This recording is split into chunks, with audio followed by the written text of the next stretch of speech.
I am thankful to the organizers of the event, and I am really happy to be here with you, though it is the Zoom link, or rather the video recording.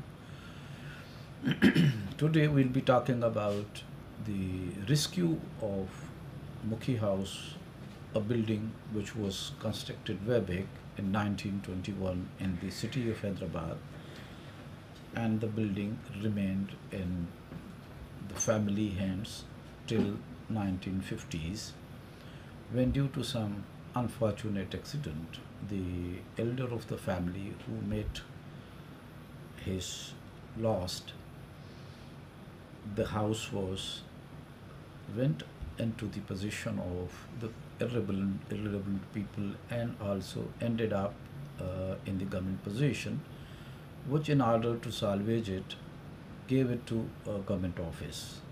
Due to these civil disturbances in Hyderabad, more than once the house was attacked because it had the government offices situated within it.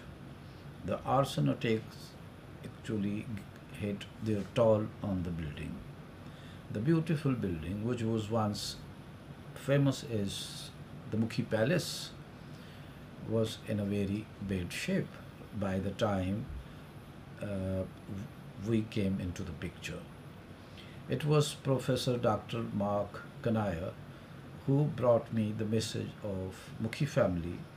Some of the members of it were at that time living in United States. And Dr.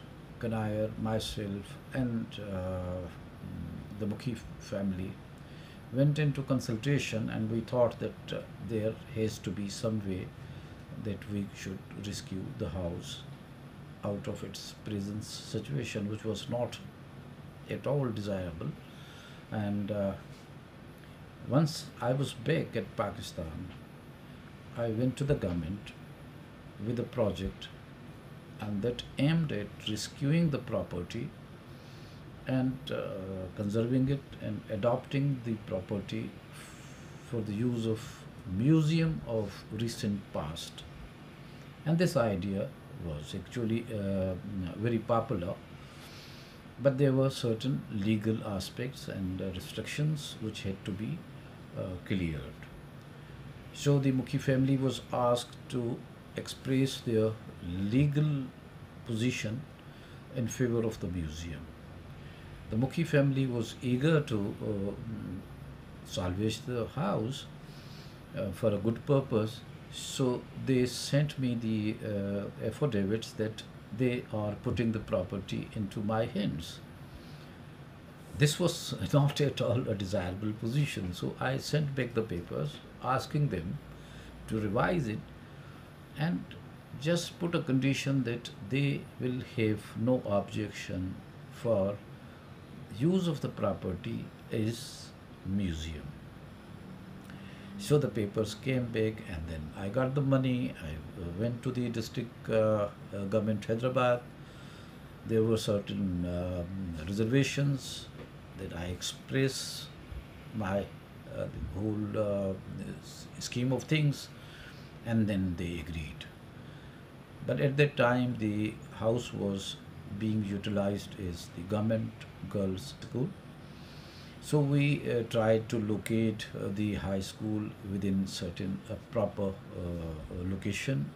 While the arrangements for the school to be shifted were on, there were certain human rights petitions which went into the Supreme Court of Pakistan, and they raised objection to the construction, rather development of the museum within that area by dislocating the school, specifically the girls' school. I went to the Supreme Court, I explained the position, and I told them that the school has been very satisfactorily been shifted and it is functioning well, and the needs of the town to have the museum which should reflect the story of their past is also required and is essential for the community.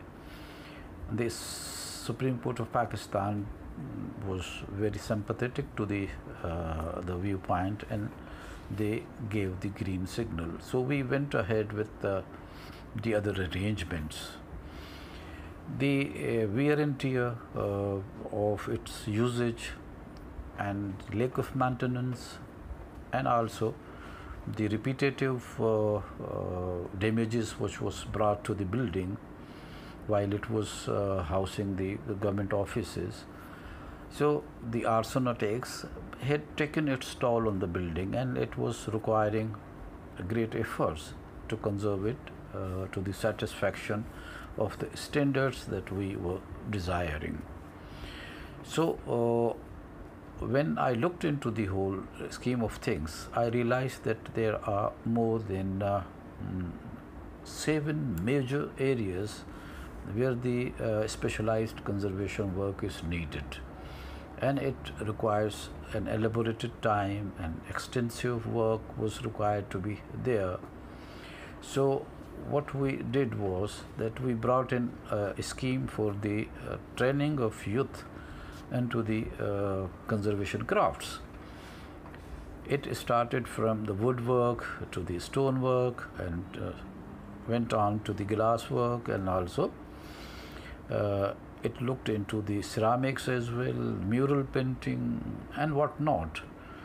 So the training program provided us with the ample manpower to have the extensive documentation, and we were able to record each and every aspect of the architectural elements, also the decorative elements, and also the addendas which were there within the building.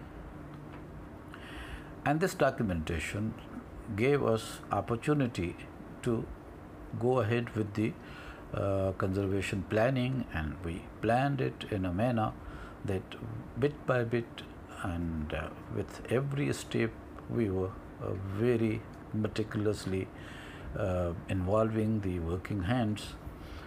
And at that time we were trying to help out the young men also to perform the work from very beginning with their own hands under the supervision of the master craftspersons.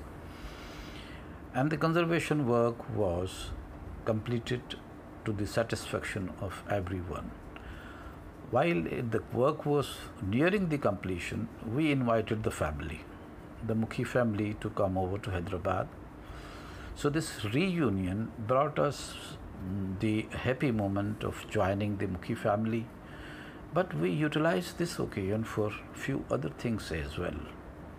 We brought in the volunteers to record the feelings of the Mukhi family at this reunion, also to recall their memories, specifically those people who were once living in the Mukhi house, and they had the first-hand experience of the house itself.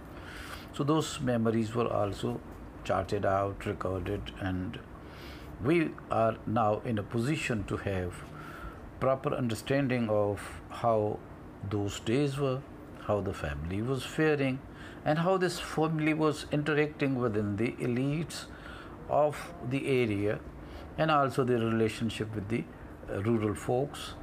So this way we are now greatly helped by the whole process of document recordings, interactions, interviews, that we are establishing presentation of the civic life of the elites of Hyderabad on the first floor, and on the ground floor we are to describe the establishment of the town in 18th century and subsequent events. The town was established by Mia Ghulam Shah Kaloro, and it was the latter half of the 18th century. The town began its work. It was very well planned town, and the various quarters were demarcated and land use was assigned to each quarter. But his plans came to nothing when the civil strife took over, and at the end of the 18th century the town went to the ruinous condition, and the capital was shifted to somewhere else.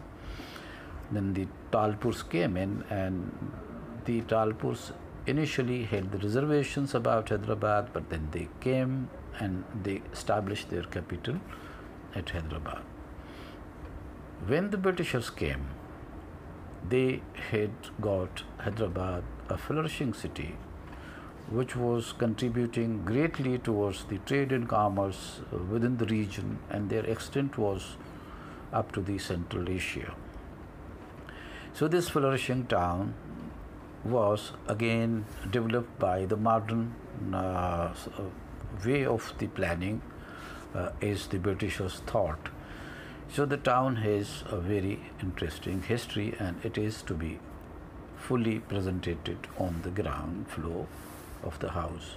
So this way we come to the end of a story when a house which was really vandalized and highly jeopardized, and its existence was in jeopardy. When we came in, the rescue was possible with the conservation, with the good approach. We achieved our targets, and now we are in the process of having a wonderful museum to be witnessed by the visitors. Thank you, ladies and gentlemen, for your kind attention.